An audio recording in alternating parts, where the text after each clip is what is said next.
Hai semua, selamat datang di channel Baca Saham. Pada video ini, kita akan bahas satu topik dengan judul 13 saham paling tua di Indonesia. Untuk itu, simak video ini sampai habis ya, agar mendapat pemahaman yang utuh. Sampai dengan video ini dibuat, Bursa Efek Indonesia sudah mencatat 708 saham yang listing di Indonesia. Nah, dari 708 saham tersebut, manakah 13 saham yang paling tua? Apakah saham yang kamu pegang masuk kategori saham yang paling tua? Mari kita simak bersama. Oh iya, sebagai informasi, nama saham yang akan disebutkan merupakan saham-saham yang sudah berusia lebih dari 35 tahun. Dengan kata lain, saham tersebut sudah listing sebelum tahun 1985. Penasaran? Yuk kita bahas. Posisi 13, PT Delta Jakarta atau DLTA. Saham ini listing sejak 27 Februari 1984. Pemegang saham mayoritasnya adalah San Miguel Malaysia sebesar 58,33% dan Pemda DKI 26,25%. Untuk kinerja keuangannya dapat saya ringkaskan sebagai berikut. Dividen yield yang ditawarkan cukup menarik. Valuasi harga saham sudah premium. Rasio profitabilitas biasa saja. Dan debt to equity rasionya menarik karena sangat rendah. Posisi 12, PT Jakarta Hotel atau JIHD. Saham ini listing sejak 29 Februari 1984. Pemegang saham mayoritasnya adalah PT Krishna Aji Sembada sebesar 40%, Tommy Winata 13,15%, PT Catur Kusuma Abadi 7,1%, dan Sukarditang 6,05%. Untuk kinerja keuangannya dapat saya ringkaskan sebagai berikut. Tidak ada data terkait dividen perusahaan ini. Valuasi harga sahamnya rendah karena mengalami kerugian yang cukup besar. Rasio profitabilitas minus karena rugi sampai Juni 2020. Dan debt to equity-nya normal di angka 50-an%. Posisi 11, PT Panin Finansial atau PNLF. Saham ini listing sejak 14 Juni 1983. Pemegang saham mayoritasnya adalah PT Paninvest sebesar 62,48%. Untuk kinerja keuangannya, dapat saya ringkaskan sebagai berikut. Tidak ada data terkait dividen perusahaan ini. Valuasi harga saham masih rendah. Rasio profitabilitas biasa saja, kecuali untuk NPM yang kelihatannya menarik di angka 40-an%. Dan debt to equity-nya sangat rendah di angka 16,81%. Posisi 10, PT Paninvest atau Penin. Saham ini listing sejak 20 September 1983. Pemegang saham mayoritasnya adalah PT Panin Corp 29,71%, PT Family Investco 18,28%, Crystal Chain Holding 9,68%, Dana Pensiun Karyawan Panin Bank 8,20%, dan Omnicorp Group 6,13%. Untuk kinerja keuangannya dapat saya ringkaskan sebagai berikut. Tidak ada data terkait dividen perusahaan ini. Valuasi harga saham masih rendah.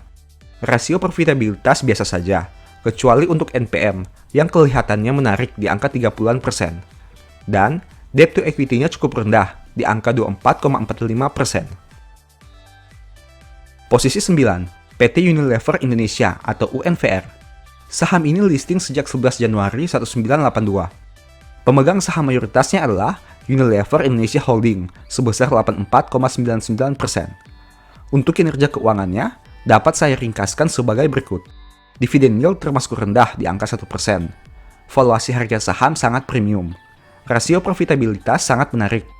Dan debt to equity-nya tinggi, lebih dari 100%. Posisi 8, PT Sepatu Bata atau Bata. Saham ini listing sejak 24 Maret 1982. Pemegang saham mayoritasnya adalah Bafin sebesar 82,01% dan BP2S Singapura sebesar 5,05%. Untuk kinerja keuangannya dapat saya ringkaskan sebagai berikut. Dividen yield termasuk rendah di angka 0,5%. Valuasi harga saham cukup tinggi. Rasio profitabilitasnya minus karena mengalami rugi sampai Maret 2020. Dan debt to equity-nya biasa saja di angka 50-an%. Posisi 7, PT Supreme Cable Manufacturing atau SCCO. Saham ini listing sejak 20 Juli 1982.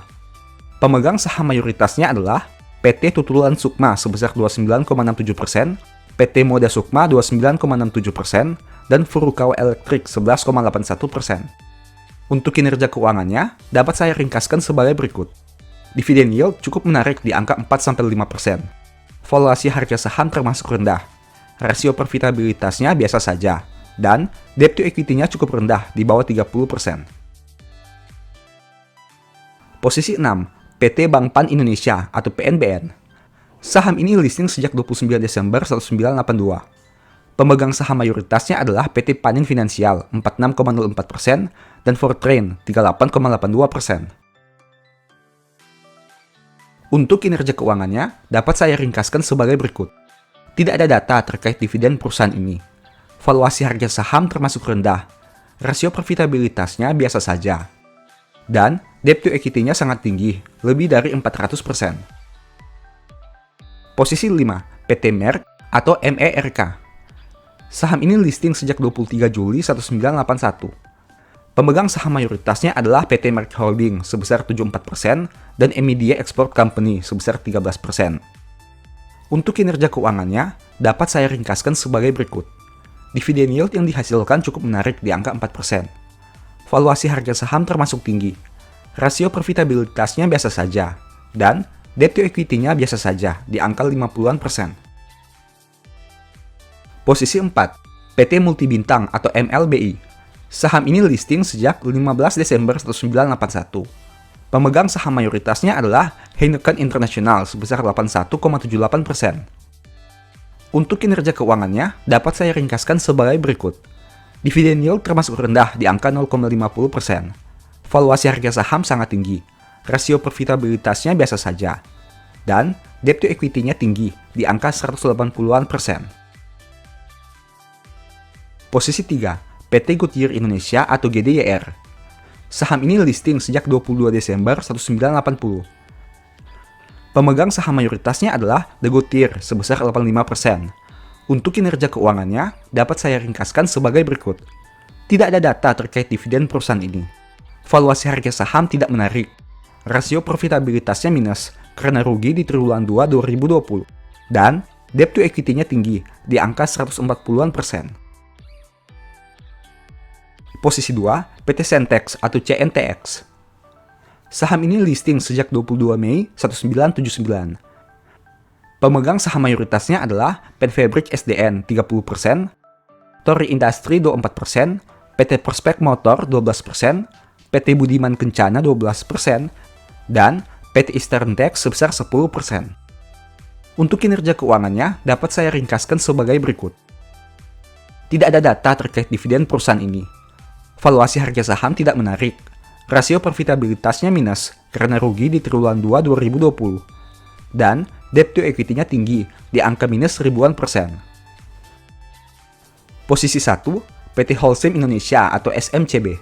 Saham ini listing sejak 10 Agustus 1977. Pemegang saham mayoritasnya adalah PT Semen Indonesia sebesar 98,30%. Untuk kinerja keuangannya, dapat saya ringkaskan sebagai berikut. Dividen yield termasuk rendah di angka 0,50%. Valuasi harga saham tidak menarik. Rasio profitabilitasnya sangat rendah. Dan debt to equity-nya tinggi di angka 170%. Demikianlah informasi pada video ini. Semoga bisa bermanfaat bagi kamu semua. Anyway, thanks for watching. Jangan lupa subscribe, aktifkan lonceng notifikasi, dan share video ini. Sampai jumpa di video berikutnya ya. Bye-bye.